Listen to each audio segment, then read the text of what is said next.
I want you to leave here with a notebook filled with ideas that help you make money, help you grow a business, help you teach other people to do the same thing. Okay? So we're going to talk about retention.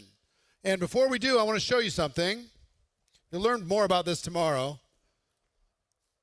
In this box, it's heavy, is everything that I've learned in 37 years on retention, on the subject of retention. Every challenge, every campaign, every script, every strategy, every idea on how to get customers to stay longer and how to get distributors to stay longer. Okay? So just file that away. This, if you see, there's a lot of stuff in there. In 37 years, you're going to collect a lot of things, right? That's everything that I know. And everything that I've observed, everything I've worked with, case studies of people who have done very, very well, exactly what they did to change their retention, all of that stuff is there in that box. But I'm going to go through and talk to you about this idea because in looking at this profession that I love so much, I told you, I heard this training, the bigger the problem, the bigger the paycheck. You heard this before? Bigger the problem you can solve, the bigger the paycheck. For me, it's not as much about the paycheck anymore, but it is about contribution. It is about impact.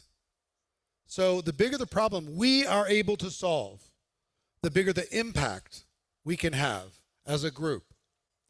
And our profession needs help in order to be able for us to go to where we should be. Okay? It needs significant help. And when I looked across, I have this unique perspective. Okay? I started as a distributor in '88. In next month, it'll be 38 years in this profession. I've been a $1 million earner for many, many years. I was owner, successful owner, sold my company to another publicly traded network marketing company. I've consulted with and worked with over 100 different network marketing companies around the world. I see it all from a unique perspective. I've been on the corporate side, been on the field side. I understand it from a very unique perspective, but I've also worked with the top earners. And from the top earners, success leaves clues. If you look closely enough, you're going to see, they do this really well. Or they do this thing really well. So I try to collect it all. And when I look at the network marketing profession, here's what I see. We're pretty good at getting people involved. Involvement, right? Step one, somebody joins. They're involved. You throw that slide up, Sandy? They're involved. Yeah, we're good at this. We sign them up, sign a customer, sign a distributor.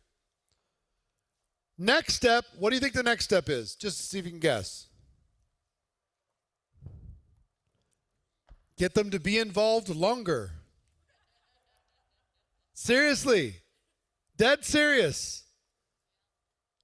We need to get them involved longer. Just stay around a little longer, because then over time, what's going to happen? They're going to develop some skills.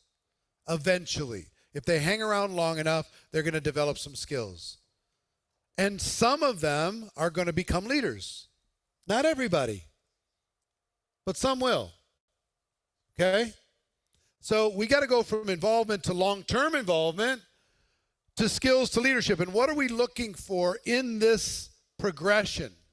At some point, they make a decision.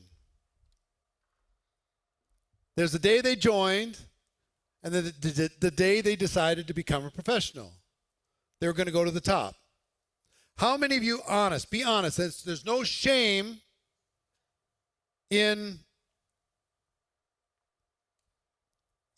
admitting that you haven't really made the decision yet. Okay, no shame. But if you're at home, put a 1 in the chat If you've joined but you haven't really made the decision that you're absolutely non-negotiable, you're going to go to the top, put a 2 in the chat if you've made the decision. I'm going to go to the top. Period, end of story. I'm not negotiating. I'm done that. In the room, how many of you have made the second decision? You've had that second day. Okay, how many of you haven't had that second day, honestly? Fair. Took me 3.5 years. I thought I made it a whole bunch of times, but I didn't. But when I really made it, everything changed. When I burned the boats, I blew up the bridge, there was no plan B, I was done blaming, I made the decision. Now I want to ask you a question. Those at home, I want you to give me an answer. And those of you in the room, I want you to just think of your answer. How many months did it take for you to make the decision? How many months after you joined? You think about it, just try and get an estimate. 3.5 years, online 6, 5 years, 5 months, 30 months, 3 months, 4 months, less than a month. Look at the numbers here. I want you to pay attention, those of you in the room. Just watch the numbers. Okay? What would you think the average is so far? It's not a couple days. It's a reasonable period of time. So here in the room, some of you have been around for a while. How long did it take? Nuza, how long did it take you? How many? 3 months. 3 years. How about you? 12 years. Anybody else? 2, 3 years? 4 years? 3? 10 years? 2? A year? How much? 2 years? 2? How about you, Amy? 2 weeks. And here's what I will tell you to Amy and to anybody else who made a decision very fast. You've been annoyed at the rest of the world ever since that day. Like, what is the matter with these stupid people that don't see the obvious thing that I see, right? But you have this expectation that people are going to do it in 2 weeks. Look at this. Are they? Very rare. Very rare. So let's be generous and say it's a year. What's our job then? Our number one job? We have to keep them around for a year. At some level of involvement. They just have to be involved for lightning to strike, for the penny to drop, for the decision to be made. We just got to keep them close to the fire. We have to just keep them using the products, hanging out, friends with other people. They don't even need to be making that much money. They just need to be around. How many of you made your big decision? If you did it, those of you online, if you did it in this environment, I want you to, I'll put a number in the chat, but I'll say to everybody else, if you made your big decision at an event, put a 7 in the chat. And if you did it here in the room, raise your hands. If you made your big decision at an event. See the power of events? Some people made it without an event. Great. It was at an event for me. But look at all the 7s. Some of you made the decision because you had a product breakthrough for yourself personally, and you got emotionally bought in on the product. Some of you saw somebody else succeed, and that example was like, well, if they can do it, why can't I do it? Some of you just been crawling through this whole thing and just get sick of crawling. Like, for whatever reason, out of the blue, I'm done crawling. I'm just done. Or maybe somebody just emotionally punches you in the face about your decision to be involved, and that was enough to make you mad, and I'm going to show them. I don't know. But our job is to get them to stay, to make that decision. So we suck at that. We're really good at signing customers. We're really good at adding distributors. We're really good. We are not great at keeping people around. And we're also really good, and myself included, when I looked at this and said, okay, if I could wave a magic wand and change anything about network marketing and be part of the change, what would it be? It's retention. If we change retention, we change everything. Keep more people around, we take the pressure off this. This gets so much easier and so much more predictable, so much more light and fun. But big change has to happen in order for us to be able to make that change. I believe the biggest opportunity in network marketing is retention. Now, we're going to master all 6 of these, but the biggest opportunity, retention. So in your back office, or excuse me, in your dashboard, those of you at home, question number 1, how would you rate your current retention skill level, scale of 1 to 10? How would you rate your current retention skill level? Question number 2, what are the top 3 obstacles keeping you from being a 10? So those of you in the room, I just want you to maybe write those questions down and think about them at some point. How would you rate your retention skill level? And if anybody says, oh, I'm a 10, show me. I want to see this.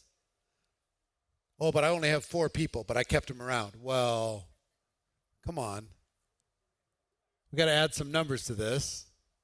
So how would you rate your current retention skill level? And I want you to be thinking about, in terms of results, yourself, keeping people around. How good are you at teaching it? How good are you at teaching people to teach it? All 3 on a scale of 1 to 10, right? And then what are the top 3 obstacles keeping you from getting there? So let's get into it. Back to our numbers. 100 million participants in network marketing. 200 billion annual revenue, 80 billion commissions, 200 million daily commissions. Humongous. Has any of you ever heard me do the how to recruit 20 people in 30 days training? Any of you? Most of you? When I go through those numbers, let me show you the numbers that I go through. If you recruit 20 people, okay, do you have 20 that are going to go build a business? No. 8 of them go into witness protection almost immediately. But you feel like you have 12. You have 12 people that are probably going to do this. Oh, amazing. Right? Do you have 12 new lines of business? No, you don't. But after 90 days, let's say this is immediately, right away, week 1 or whatever. After 90 days, you've lost 4 and you now have 8 after 90 days. Look like you got 8 lines. Pretty good. Do you have 8 lines? No. You keep going. After a year, you'll usually have around 4 people of the 20 that you recruited in a bunch. You'll have about 4 that are reasonably solid. And one of the 4 will be doing more than the other 3 combined. You'll have 1 star, 3 mediums, 16 blowouts. Right? What is this percentage? 4 into 20 in 1 year in 1 year retention. Huh? 1/5, which is what in the percentage? 20%. Okay? I've never had anybody argue with these numbers. Has anybody of you ever recruited 20 people and these numbers turned into pretty close to average? Pretty close, right? Maybe you're better. Maybe you're worse. But and this is if you do it fast.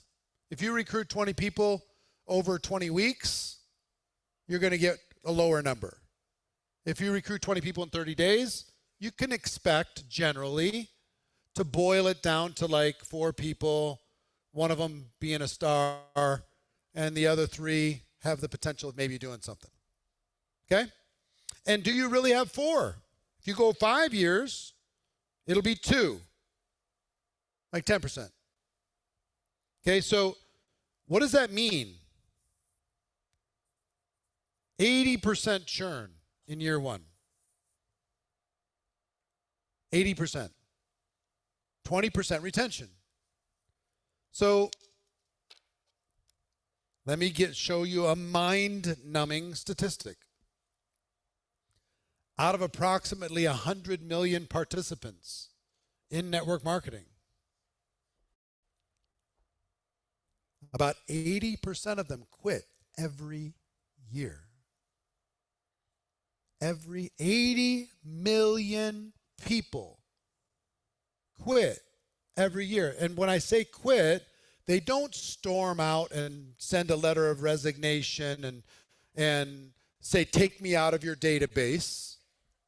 They're still there. They just go from active, bink, to inactive. Sometimes you call them, hey, you want to build business? Oh, yeah, I'm good. But they don't order anymore. They're not qualified. They're not paying whatever it is to be eligible to do anything. They're one of those zeros in your back office that make you feel bad about yourself. It's like you're looking at, man, there's something wrong with me. Why is this so low? This sucks. I must suck. I'm terrible, right? So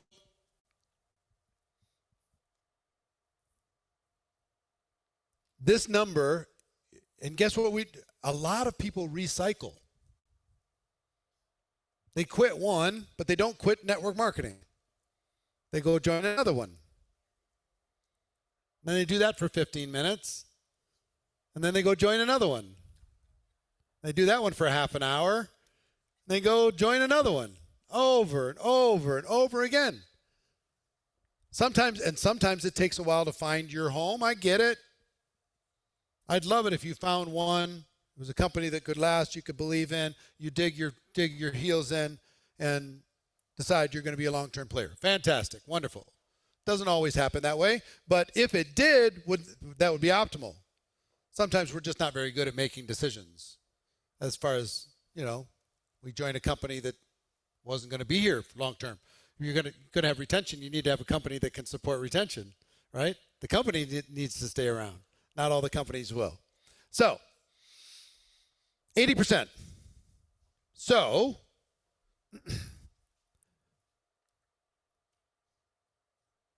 let's talk about why.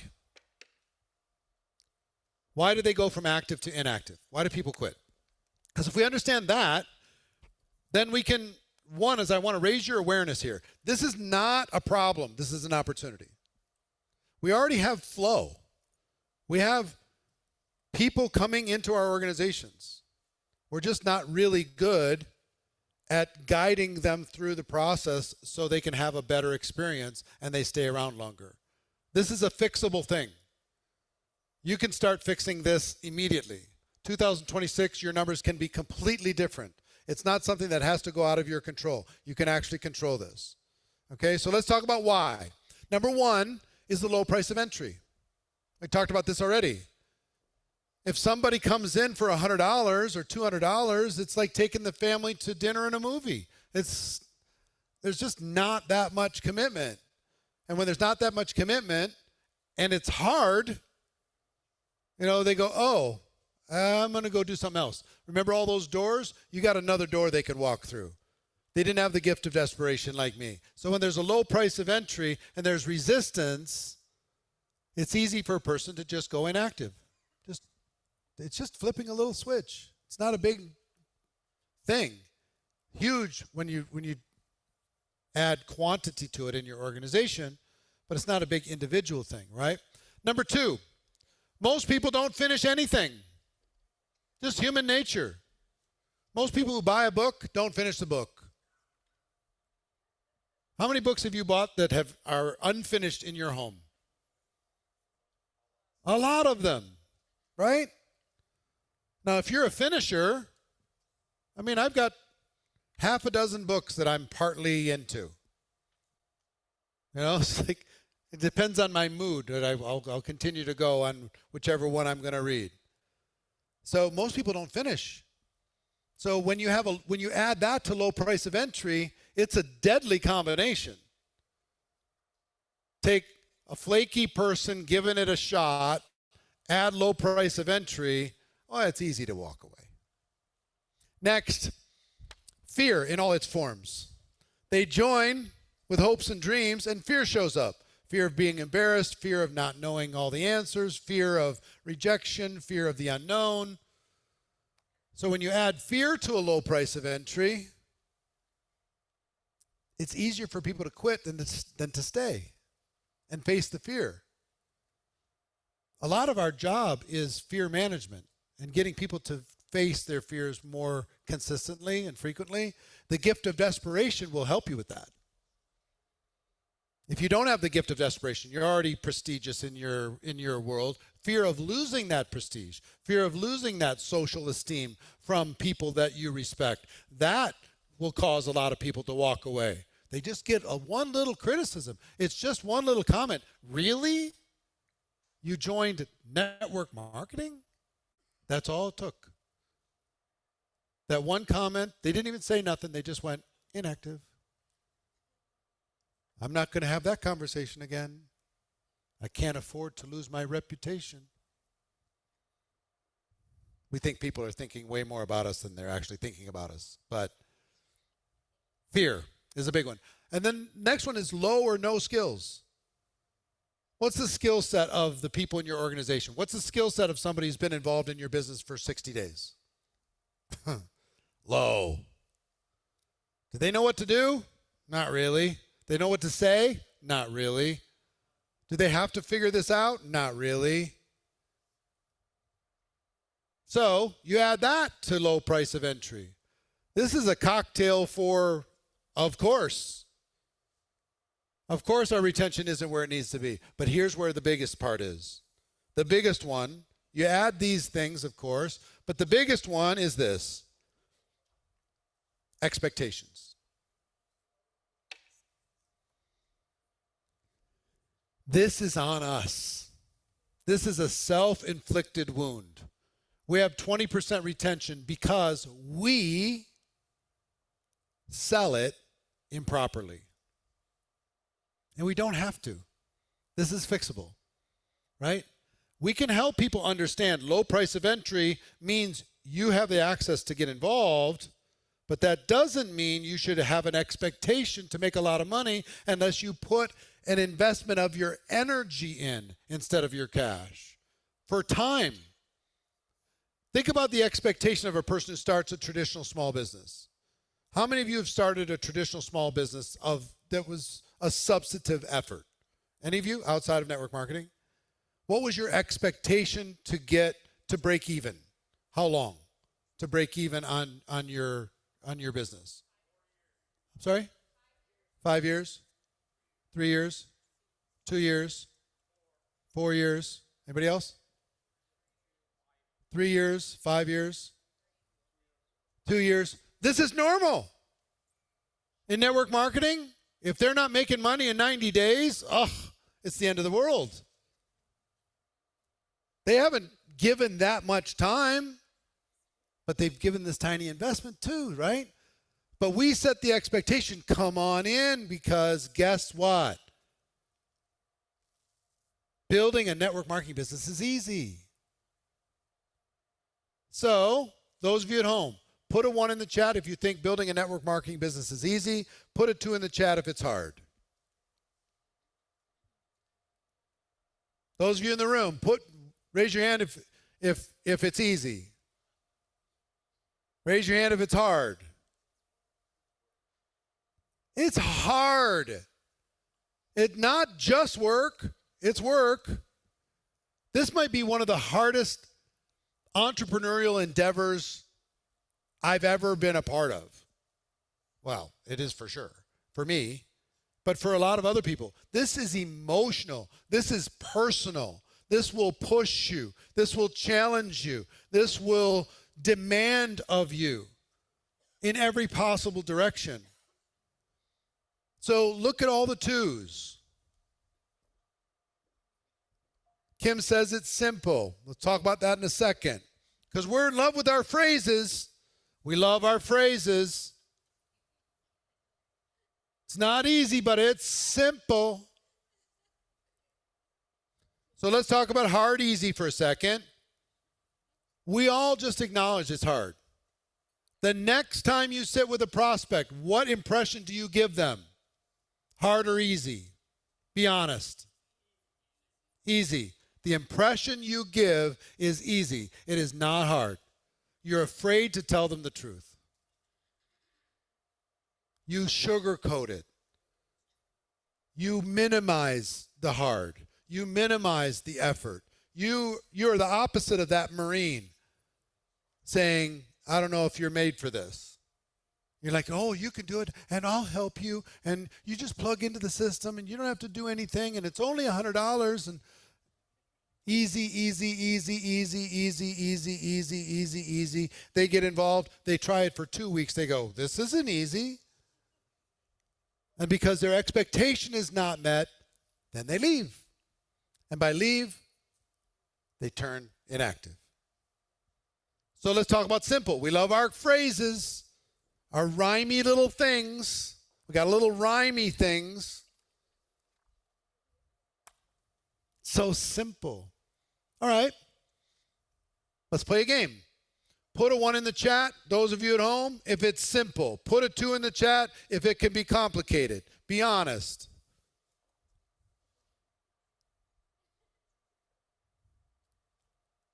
Oh, yeah, so simple. Anybody here in the room think it's simple? Anybody? It ain't simple. Anybody tells me simple? Fine, show me your check. I want to see your check. So simple, how many six-figure earners do you have? If it's so simple, how much money are you making? If it's so simple, how many people came to your convention as a percentage of all the distributors on your team? If it's so simple, how much duplication is going on? If it's so simple, how many leaders do you have? So simple, how many presentations are happening today, formally, in your organization around the world? If it's so simple, why is there so much drama within all the people on your team? If it's so simple, it ain't simple. It looks simple. And it kind of is until you add people to it.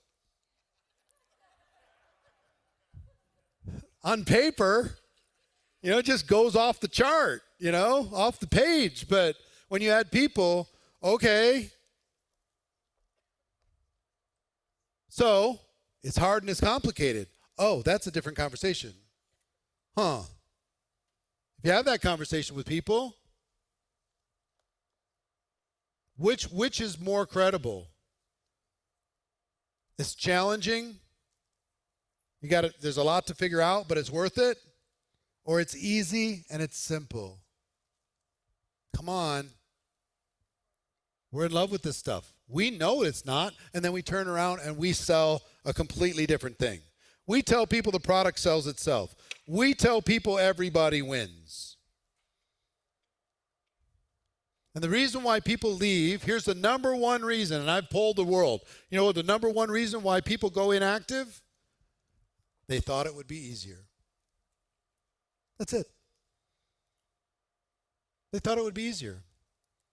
They thought the product would sell easier. They thought people would at least take a look. They thought people would at least respect them enough to review the opportunity. They thought the people who joined would stay around for more than 3 days. We oversell the product.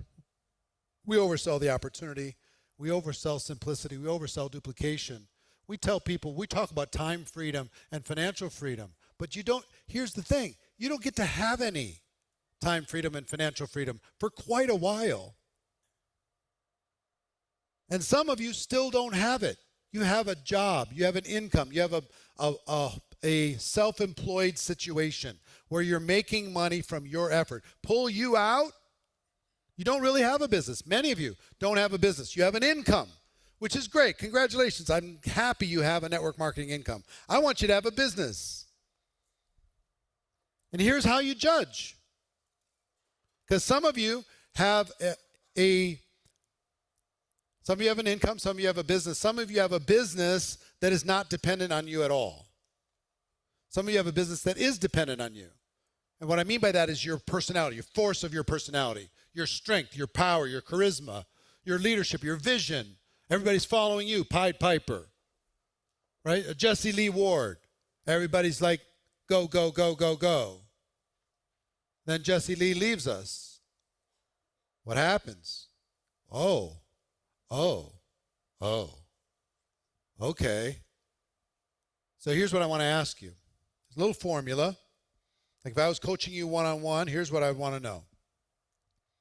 What percentage of your check in November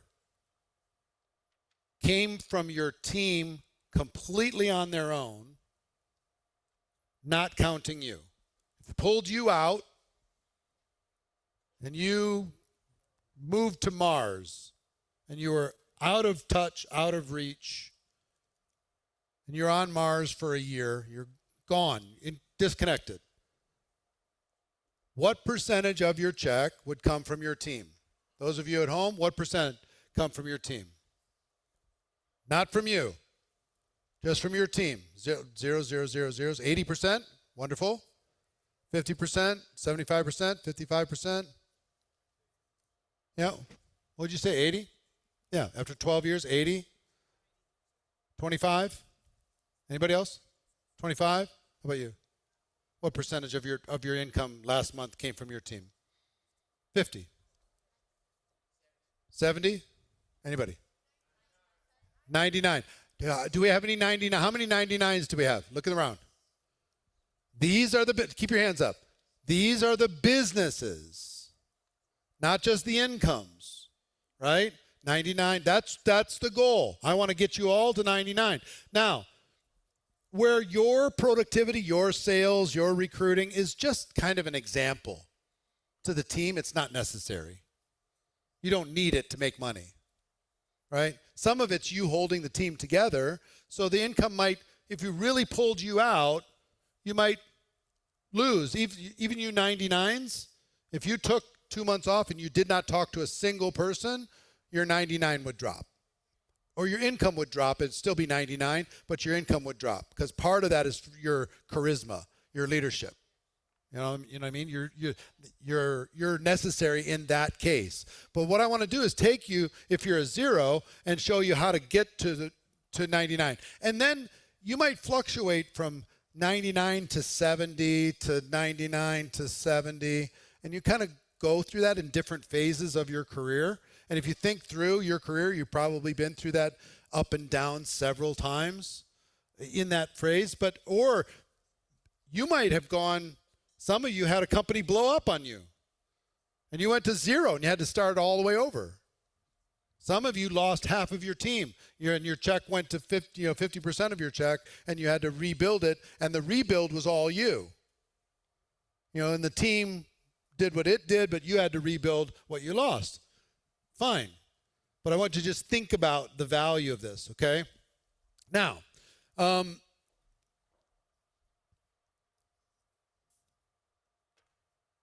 here's why retention is such a big deal.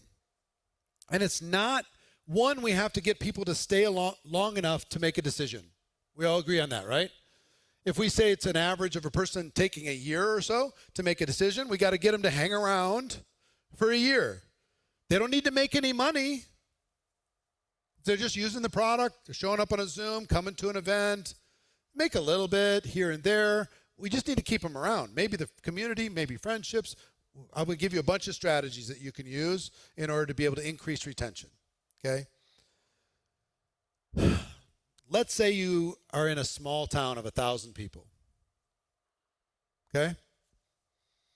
Nobody involved in network marketing.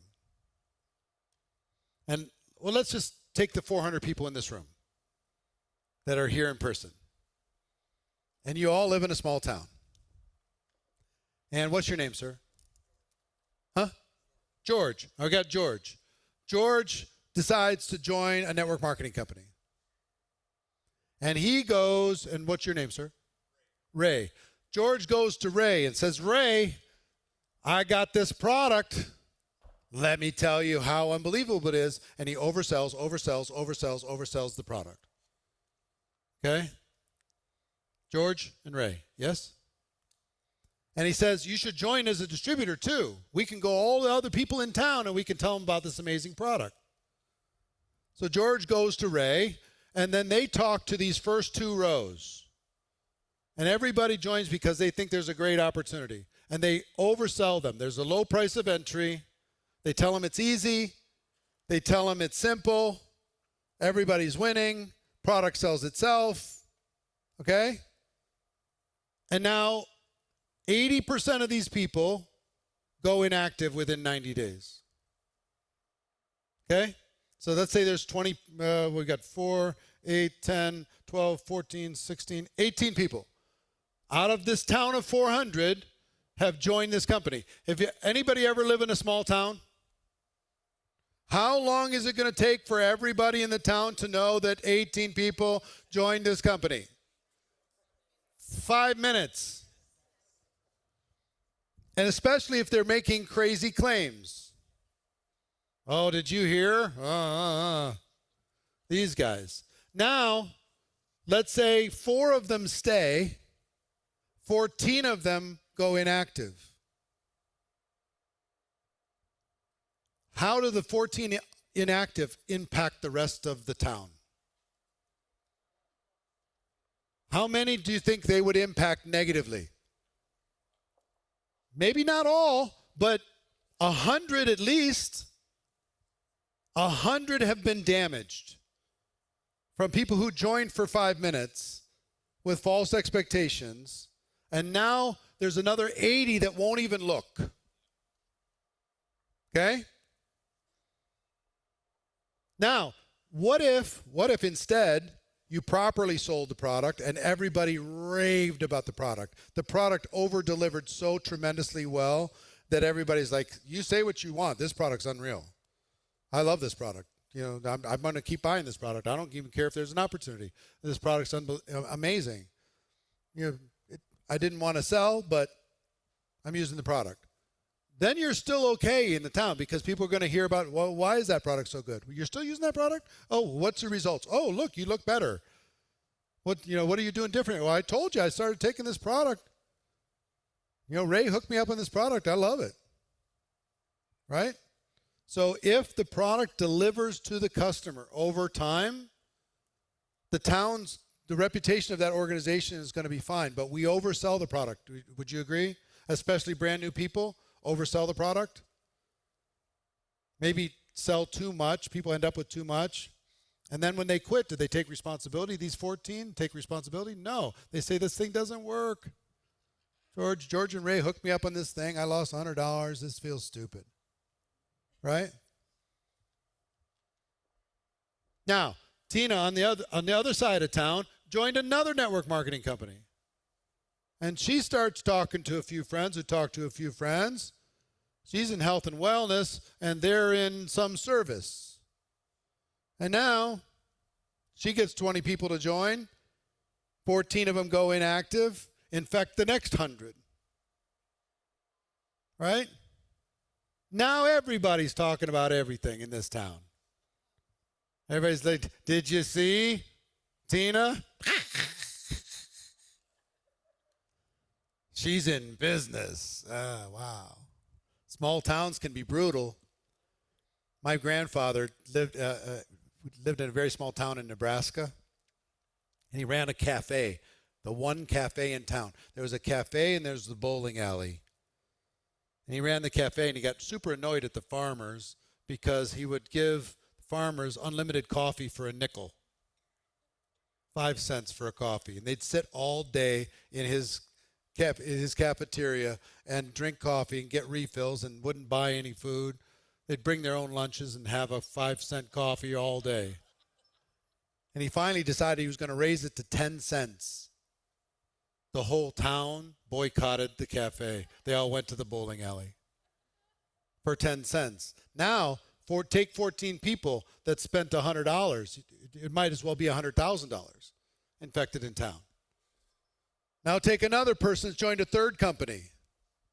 You wonder why there's a reputation issue in network marketing? It's because of retention, and it's because of what we do and how we oversell it. If people have an outstanding experience, would it be better that these 14 people don't join than join and quit? What would be better for the town? Better that they don't join than join and quit. Better that they just become a customer once. Try it out. If they like it, fantastic. If they don't, no harm, no foul. But if you oversell it, you poison the well. And you impact other people's opinions. So here's what's happened.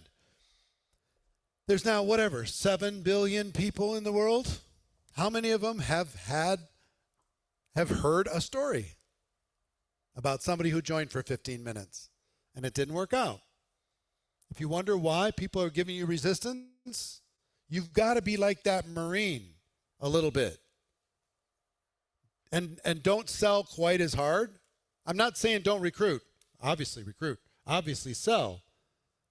But when it comes to the recruiting side, I'd rather you get somebody to make a commitment. I'm going to commit to a year. Even if I'm casually involved, I'm going to commit to a year. I'm going to stay active, qualified for a year. I'm going to be around. I'm going to try and learn this over the course of a year versus come here and then poison the well afterwards. It sounds counterintuitive, doesn't it? Against everything that you've done in your culture. We're like, got to go get the next one. Got to go get the next one. Got to go get the next one. Well, if the next one creates a problem for us, we've got to be able to figure this out together. So I had a mentor of mine early, and I didn't understand it. It took me a long time to understand it. He said, in a casual moment, after the meeting after the meeting, we're sitting and having a soft drink in the lobby of the hotel, and he says, after everybody left, you want to know the secret to building an empire? I'm like, yes, please. Tell me the secret. He said, here it is. Get the people on your team to stay around a little bit longer. I'm like, what? He said, yeah, that's it. Get them to stay around 90 more days. That's the secret to building an empire. I'm like, are you joking with me? That can't be the secret. You got to develop skills, right? You got to be leader, right? You got to be a charismatic leader. You got to be presenters. You got to do all this stuff. I'm trying to learn all these skills. He said, yes, but no, those things don't matter if people don't stay around. So your whole job is to get them to stay 90 more days. And I said, okay, fine, Mr. Big Shot. What do I do after 90 days? He said, you get them to stay another 90 days. That is your job. 90 more days. You got to get people to stay till March 1st. And then you got to get people to stay until the kids get out of school. And then you got to get them to stay until the kids go back in school through the summer. And then you got to get them to stay through the holidays. And it's just kicking the can down the road. Get them to stay, get them to stay, get them to stay, get them to stay. Because if you can do that, you buy time. Okay? Buying time for a person to make a decision. They're not going to make it right away. We already agreed on that. It's very rare for somebody to make a decision right away. It's going to take some time. So we have to buy that time. How do we do that? Let's talk about it. Again, we're trying to buy time from the day that they join to the day they decide that they're going to be a pro. And if you're a great leader, you can help them make that decision. You want to get them to the decision to go pro. So some of you have heard me talk about the concept of over the line. I'll just share it with you because this is really, if I was just trying to simplify it, from a distributor point of view. Okay? You sign up a distributor. And person joins your business. There's automatically a line. On one side of the line, it's easier to stay and build a business. On the other side of the line, it's easier to quit. Okay? This line exists. What you're trying to do is get people to this side and keep them there. You need to be the person holding them over to that side. And it doesn't take much to get somebody to stay. But it needs to be conscious. It needs to be built in. It needs to be part of your systems. It needs to be part of your mindset. we kind of walk away. We say plug into the system, or I'll see you on the Zoom, or there's some steps that we can take that increase their chances of staying, but we have to get them over the line and keep them over the line. I just want you to understand this concept. So what are some things that would get a person over the line? Would having a good product experience help? Yeah. Well, you need to kind of be involved in that. You need to make sure that they're using the product. You need to make sure that they're using it as recommended. You need to make sure that they get it out of the box. You got to make sure that they open up the package. Think about how many things you've bought that you've never opened that are in your house right now. How many things have you bought that are in a closet, in a laundry room, in the cupboard in the kitchen? You never even opened it. You intended to at some point. In your bathroom, under the sink, stuff that you're like, oh, that looks like a good idea. Never opened. Same thing happens in our business. Do you know, for almost all of you, approximately half of all of your customers haven't opened the box? Half of all of your service customers haven't used the service? Half. And what happens when you have that number and it comes time to reorder? They don't. Why would they reorder? They still got the first order that they had. They didn't use the service last time, so why would they renew the service? You got to get them to start, right? So if they sign up a customer, will that help? Sure. If they recruited, now they got a customer. Now they have a little business. Oh, I got a business. I got a customer. Helps. Can you help them sign up a customer? Find their easiest. Focus on easy. If I'm working with somebody, I want to help them find their easiest one, because everything I do, will getting a product result buy me some time? Yes. Will it buy me a year? Probably not. Probably not. Not active as a distributor. They might stay active as a customer, but not active as a distributor. If they sign up one customer, will that buy me a week? Probably. Will it buy me a month? Maybe. Will it buy me 6 months? Probably not. One customer? Probably not. But it'll add to it. If they sign a distributor, depends on what that distributor does. If they sign a distributor, the distributor immediately quits, it probably moves them over to the line to quit. Oh, this doesn't work. I thought they would stay for sure. If they're quitting, maybe I should quit. Right? It impacts them. So signing a distributor. Earning a commission. Let me give you a crazy statistic. Okay? And all the statistics I'm giving you are kind of general statistics of the profession. A lot of them are proprietary. I can't give you sources, but I'm telling you that they are generally true for across the entire profession. If a person signs up in their first 90 days, they sign up as a distributor. In their first 90 days, they don't earn any commissions. Okay? If they haven't earned $1, nothing from the company, the average retention from that person will be about 20%. If they haven't earned any money, they joined as a distributor. Okay? They haven't earned any money, 20%, which means within 90 days, you'll have lost 80% already. Gone from active to inactive in 90 days. So this is not a 1 year thing.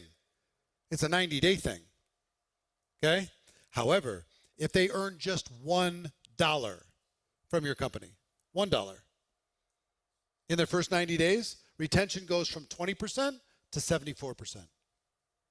20 to 74. Do you know what that does to your organization? Now, here's my question for you. Is there a way that you can show somebody how to earn $1 from your company? What's the easiest way that you can do to help that person earn the dollar? The easiest way you can do to get that to happen, do that. Bake that into your getting started process. Bake that into your system. Don't walk away from that new recruit until they've earned, you help them earn that dollar, because that's going to take you to 74% 90-day retention. Compound that for 5 years. You bought some time. Because if they earn $1, they're likely to earn another one, and then another, and then another, and start to build some confidence and some momentum. If they proclaim themselves, here's what I mean by that. If they tell everybody that they joined your company, and you can actually proclaim a person.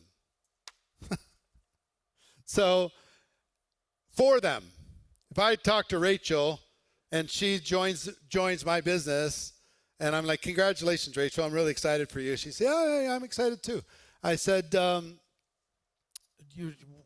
what's your vision? What do you see? Oh, I see big things. I said, I'm gonna do really, really, really good in this business, I think. I think so too.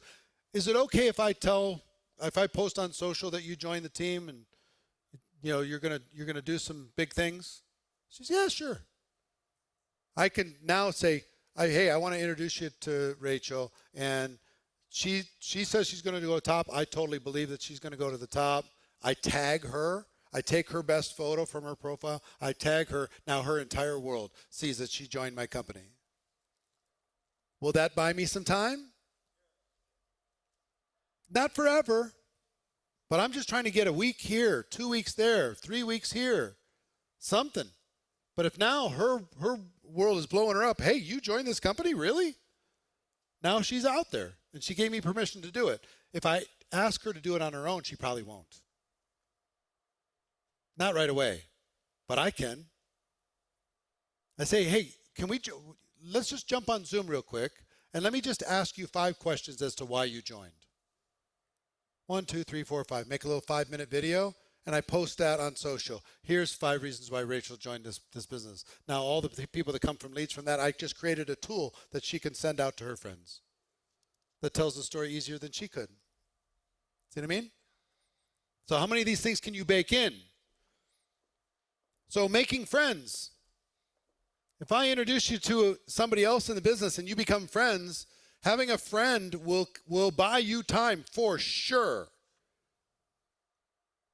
So your job is to introduce as many people as you can to as many people as you can. Hey, come to this thing because I want to introduce you. I've been telling these other people about you.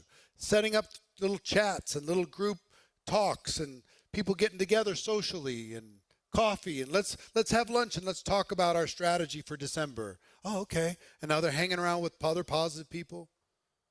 But you got to manage all this stuff. This stuff seems like it's casual, but it's very, very serious.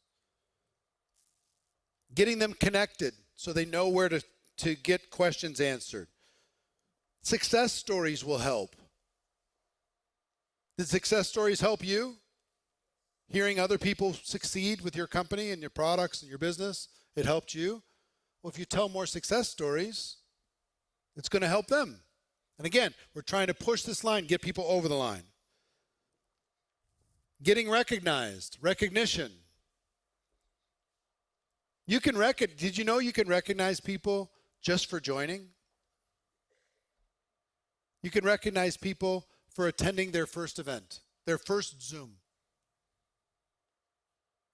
Mary, hey, I just wanted everybody welcome Mary. Mary, welcome to your very first. This is Mary's very first team Zoom.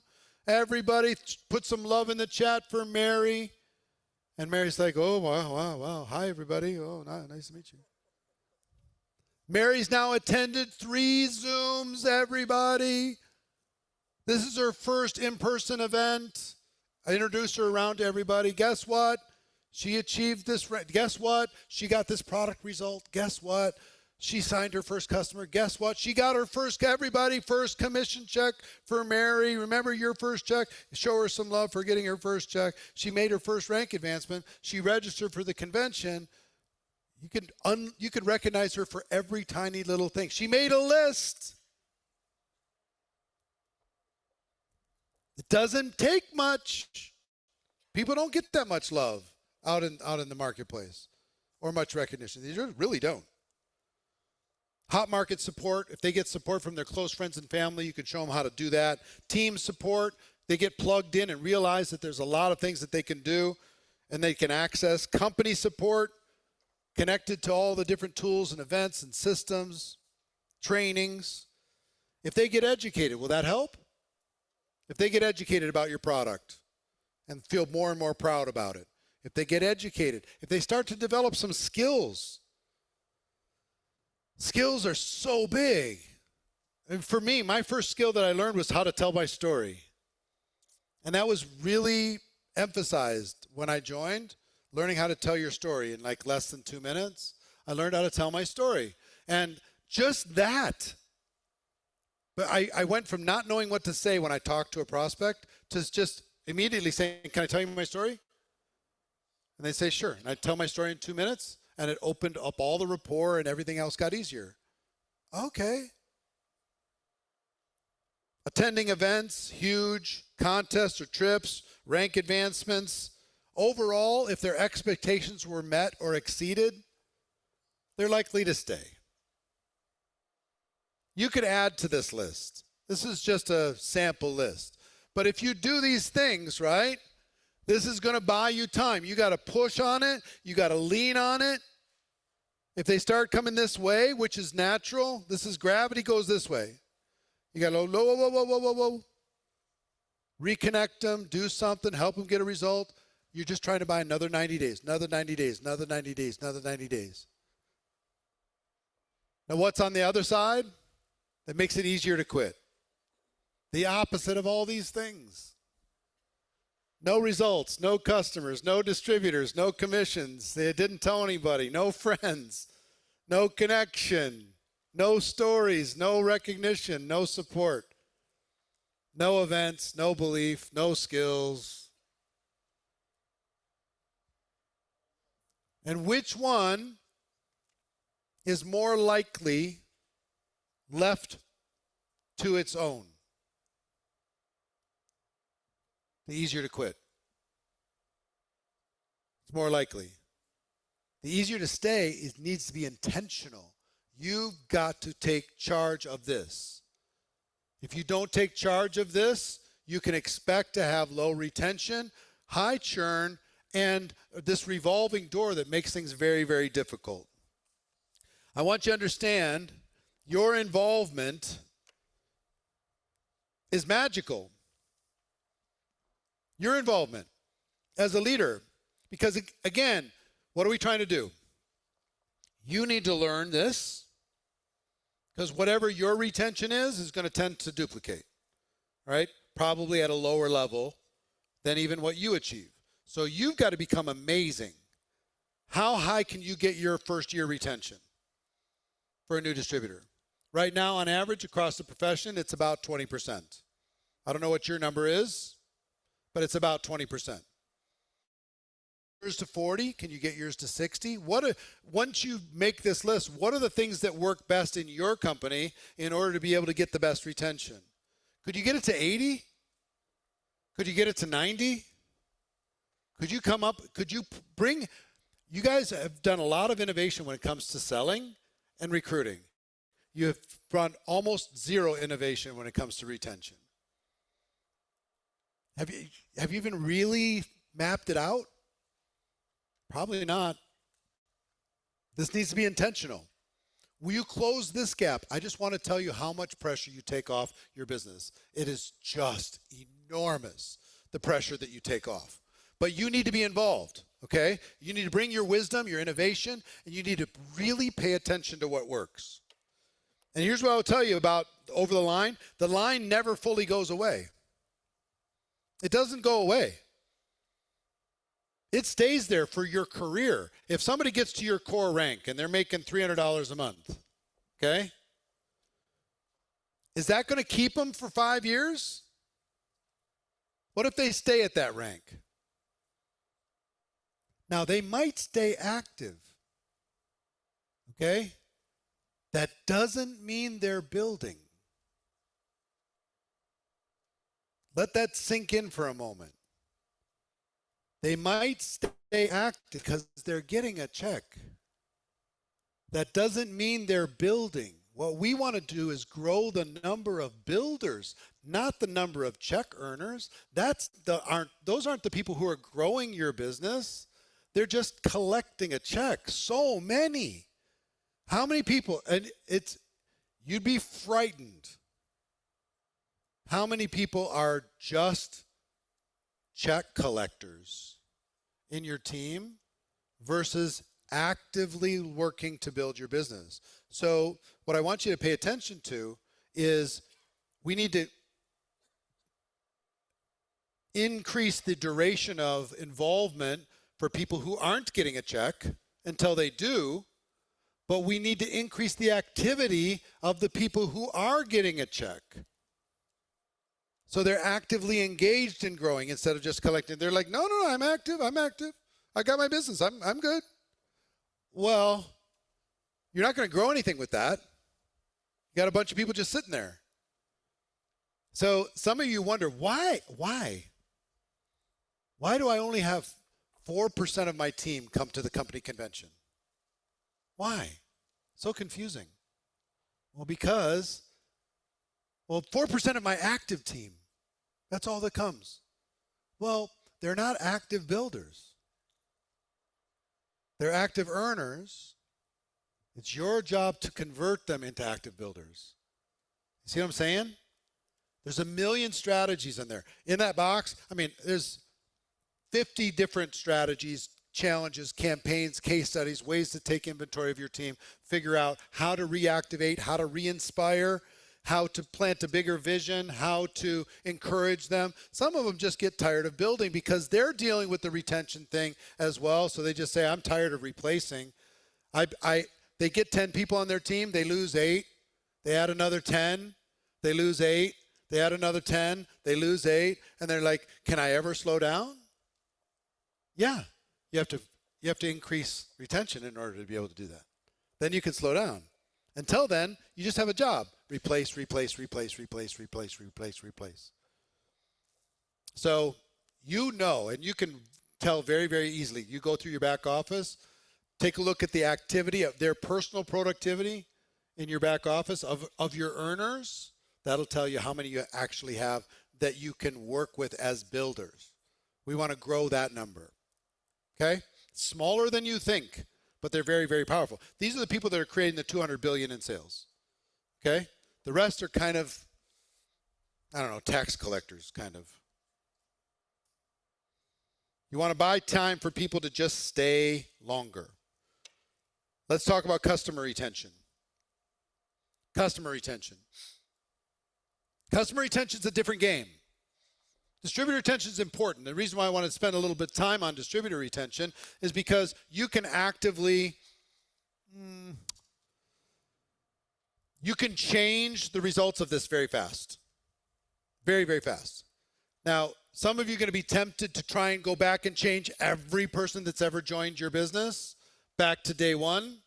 That's a hard project. It's worth doing maybe once a year. Reach out to every single person on your team and just say, hey, you joined for a reason. We're going to do some big things in 2026. Would you like to do it? Maybe there's circumstance change. Once a year, take inventory. Once a year. Like, you want to do this once a year, but not every day. Most of the time when people show you who they are, believe them, right?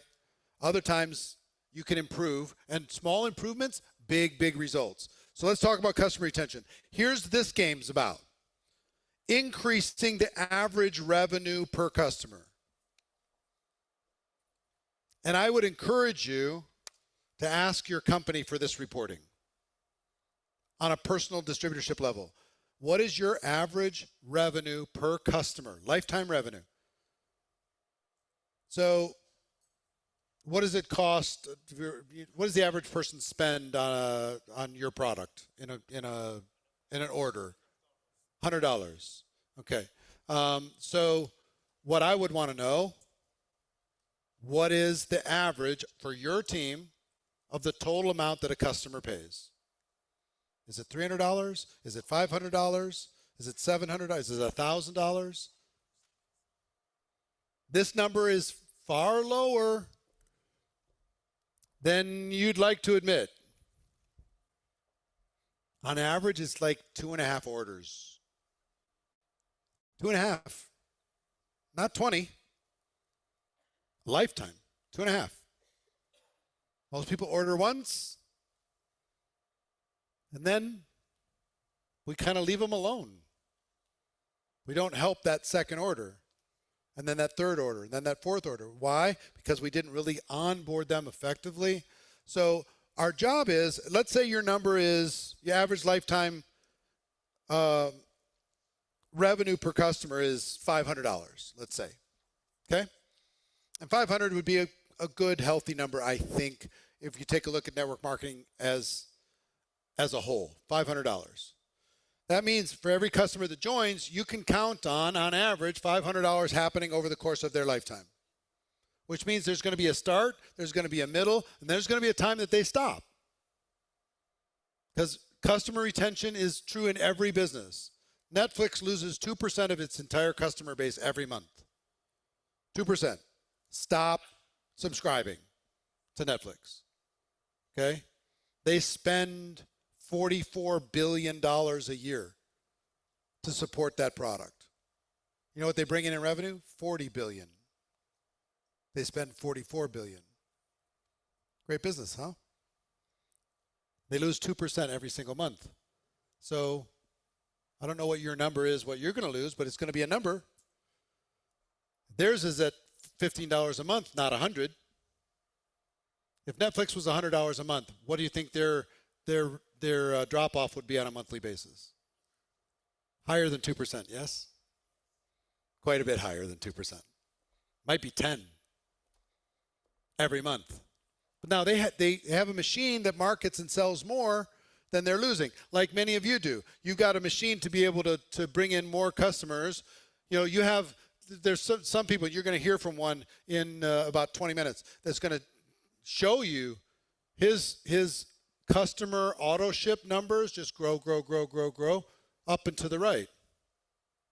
And that's happening for several reasons. Reason number one, the customer has to have a great experience. If you have a product where the customer doesn't have a great experience, it's very, very difficult, if not impossible, to sustain. Right? Can you just understand why? You just keep replacing and replacing and replacing and replacing. But if they have an outstanding experience, if they enjoy it, if it was nice, if it was frictionless, it was fun, it over-delivered on their expectation, then they're likely to stay a little bit longer. But I'm very loyal to some companies and some brands, and I haven't ordered from them in a year or 2 years, but when I'm ready, I will go back and order from them. So you have to create a great experience. So if we want to increase the average for each one, so let's say yours is 500 right now, and we want to take it to 600 or 700 or 800. You know, some are going to be long-term customers. They've been customers for 15 years. Some of them were a one-time customer, but you're still going to end up with an average. So let me give you quick training, and I don't have time to go into all these. Every one of these things is its own training. Okay, but I'm going to give you probably 20 points. Ready? And you can take a picture of the slide when it's built. You don't have to take each one. I'll show you all of them. One, for customer retention. You're part of the experience. If George, right?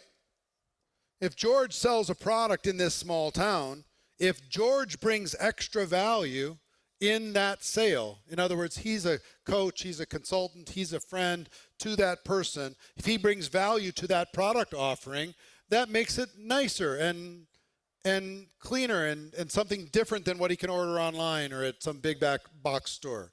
There's a personal involvement. Your involvement matters if you want to increase retention.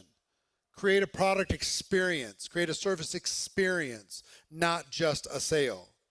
It matters. Staying in communication. If you stay in communication with a customer, your chances of getting another order goes up. Your chances of them using the product goes up. Their chances of them getting a different product goes up. Setting product expectations. Let's say there's common things that happen with your product. Let's say it takes 10 days for your product to arrive.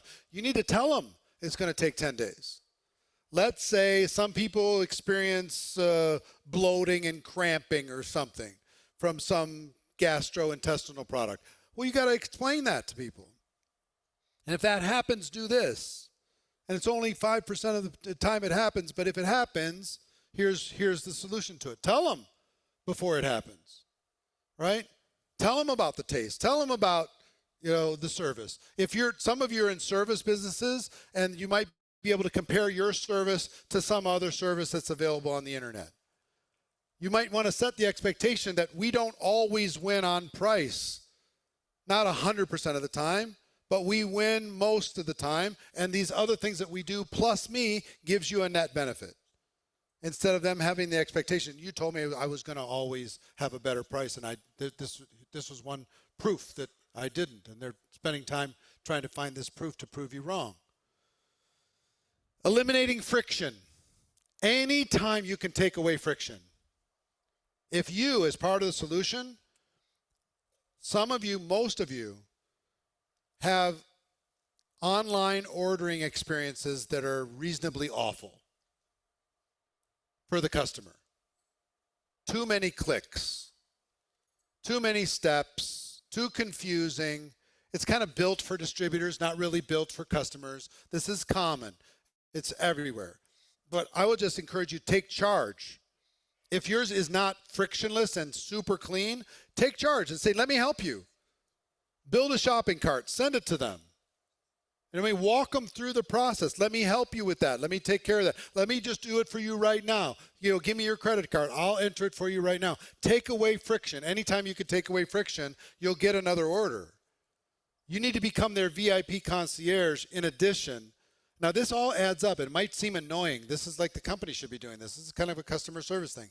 Or the company's website should be better. Work with what you have. Okay?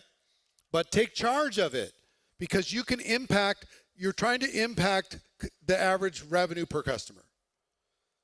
To expand their order. When they're ordering this thing, the most successful upsell campaign in the history of mankind was, would you like fries with that? 40% increase in global sales from that one question. Would you like fries with that? So if somebody orders something, don't just be so happy to get the order you want to run away. Start making some recommendations. Here's what I will tell you. Since you got this, if you added this product to it, people get amazing results. And you're going to be say, okay, add it, because they're already in the process of buying. So offer the next thing, suggest the next thing. You're trying to increase long-term value. Try this sample, try this extra thing. We have this expensive version. I don't know if you're that type of person. Would you like to try that as well? Give them choices and options. A lot of times people will join for one reason as a customer. They'll stay for a completely different product. They joined for one product, they stayed for a different one. But if they never try it because you never suggest it, you don't get a chance to get to that spot. Fast onboarding. As soon as they get their product, help them open it up as quick as possible. Help them open up that product. And I'll give you just a quick suggestion. If I'm talking with Jeff's my buddy, and let's say we're selling a shake or something, some protein shake. Jeff's fit, he wants to do it. I know he got his product. He just got his first product. One is just he got his product, hope he uses it, and he's fit, so he probably has a bunch of other products too. My product hasn't fit into his life yet. He's probably not just desperately waiting in the mail for the product to show up. It's one of another 50 boxes that probably showed up at your house and will show up between now and Christmas with all the Amazon boxes that are showing up. It's going to get lost in the shuffle, probably, right? So if I call up Jeff and say, hey, Jeff, did you get the product? Hold on, let me check. I got to look through all of Debbie's boxes. Yep, it's here. All right, cool. Have you opened it? Nope. Well, do you have a couple minutes right now? Yep. All right, I'm going to FaceTime you. I FaceTime Jeff. Hi, Jeff. What's up, man? Take me to the product. Walk me over to it. Okay, open up the box. Pull out the canister. Take the top off. Pull off the little seal thing. You have a blender? Yeah, all right. Take me over to the blender. Put some water in. Take 2 scoops of the stuff. Do you have some stuff that you want to put in on top of it? Do you have creatine? Do you have, add your creatine, whatever else you want to add. Throw some ice cubes in it. How thick do you want to make it? All right, put the top on. Make the shake. All right, take the thing off. Taste it. Let me tell you, how does it taste? Tastes delicious? Fantastic. Can this thing be part of your daily routine? Are you a once a day shake guy or twice a day? When do you do your first one? Right when you wake up? All right, so where do you go in the kitchen first when you get up in the morning? To the coffee maker. So would you do me a favor? Just for the next 7 days, put the blender right next to the coffee maker. All right, perfect. And put the product right next to the blender. Don't put it in the cupboard. All right? Have it right there before you can grab your coffee cup. Fair? And here's what I want you to do. And when do you take the second one? Usually in the evening? All right, so is it before dinner or after dinner? Before the dinner half the time? All right, for your dinner. All right, so for the dinner. So again, similar spot probably, but not coffee in the evening. So here's what I want to challenge you. I want you to just take this shake twice a day for the next 7 days without missing a single day. Okay? And then I want you to tell me how you feel 7 days later. Got it? All right, fantastic. Enjoy. Let me know the process. If you have any before and afters, if you want to weigh yourself or anything else now, and let me know how you're feeling in your workouts, what kind of energy you have, all that stuff, and we'll talk in a week. All right? Yeah. See you, brother. Bye. Right? So it's just, I'm done. But it took me 5 minutes. It was very personal, and I tried to insert it into his life. Some of you need to have a product needs to go next to somebody's toothbrush. Somebody you need to have a product needs to go in their nightstand because they take it before they go to bed. You need to insert it into their life, but that needs to be part of the process, the value add. See what I'm saying? So take that versus, I talked to Pedro, and I signed him up and I sent him the product and I never even call. One, excellent chance he didn't open it right away. Two, he's certainly not going to be using the same way that Jeff is. Three, when it comes time to reorder, he probably has plenty left. So he's questioning, why do I need another one? Because I already have a month's supply. See what I mean? Four, I kind of forgot about him.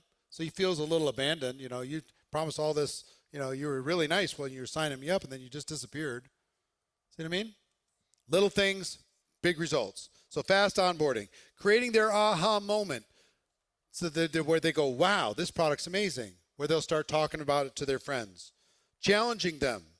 Challenge them to use the product. Some people have products that you don't feel the difference for 3 months. Well, you need to tell them. You're not feeling that, you probably won't feel the difference for 3 months. You might, but most people don't feel the difference for 3 months. But after 3 months, that's when you really feel it. Just saying that, if that's true, will that buy you 90 more days? Probably. Sure. If you tell them, oh, you're going to feel this in the first 72 hours, and they don't, you're going to lose them. Make it part of their life. Challenge them. Celebrate every win. If they get results, reward loyalty. If they reorder, can you do something? You send them a card. Can you just say, hey, send them a text. Hey, I saw you reordered. Congratulations. Well done. You're different than other people. You're serious about changing your life. Great work. Connect them to community of other users, a lot of times your products are kind of mission driven. They're part of a culture. You know what I mean?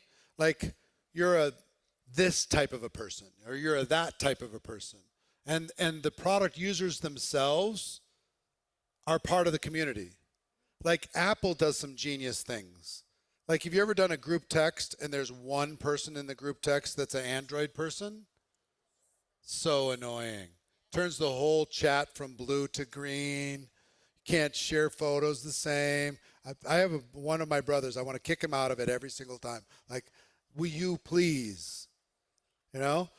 Connect people to the community. If it's about holistic health, if it's about some people are clean water, some people are fashion, some people are travel, some people are whatever, health and beauty. There's a tribe kind of connected to it. So you can impact that. Continuous education. If I drip on Jeff and I continue to tell him how smart he is and how great this product is, here's another clinical report, here's another way, here's another recipe. Could I send him a recipe with a shake, a different recipe every month or once a week even? Here's another recipe. Try it. It's unbelievable. It's amazing. You know, whether it's a shake, it's a tea, it's whatever. Could you make recommendations on how to best use your travel benefits? Could you make a recommendation on how to best use this? Could you recommend an obscure product that you love but's not one of your main products once somebody orders, to be able to expand their knowledge of what it is that you have to offer? Support the reorder process, cross-selling opportunities, generate referrals, even upgrade people to distributor. All this stuff happens, but you are an active part of this. Videos, clinical studies, reports, magazines, articles, press, anything you send somebody to make them feel smart. The goal here is to increase average revenue per customer. So if you want to take a picture of that slide. Goal is to increase the average revenue per customer. That's our goal. And this is just, I mean, there's 50 different challenges you could do to increase product retention, customer retention. You know, there's campaigns that you can use. There's scripts that you can use. There's systems that you can build in, worksheets that you can use, ways to track it. Because you can do a beta test and have 10 people on your team that are doing this and 10 people that aren't, and compare.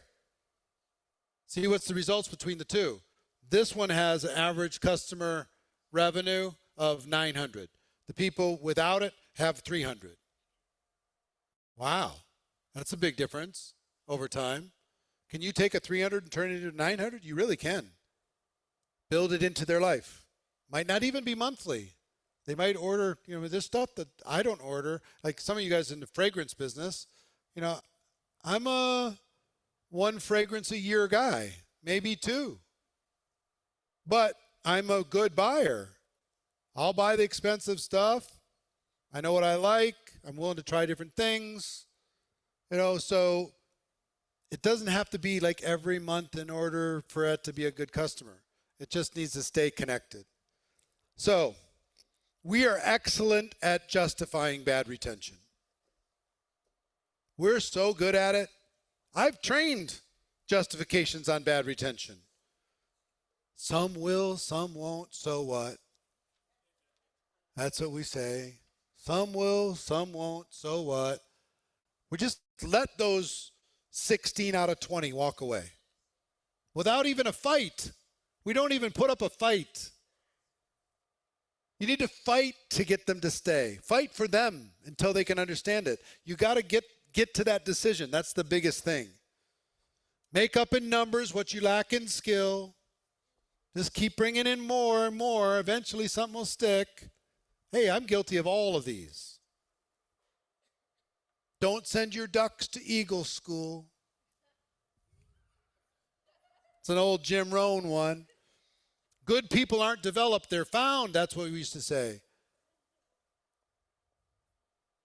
You know, you're looking for eagles and you're recruiting ducks. You know, some of them are just going to be ducks. There's tourists. I've called them tourists, people who come and they go. We're great at justifying this stuff. Here's one of our favorites. Every business has bad retention. We're just not special. We're not the only one. Real estate has bad retention. Insurance has bad retention. Every sales environment has bad retention. We're just the same as the rest of the world. Well, but we don't have to be, damn it. We don't. We have something that's so good that it's worth fighting for. And the only thing we have to fight for is time. They don't have to make money to stay around. Do you understand? They don't have to be full-time to stay around.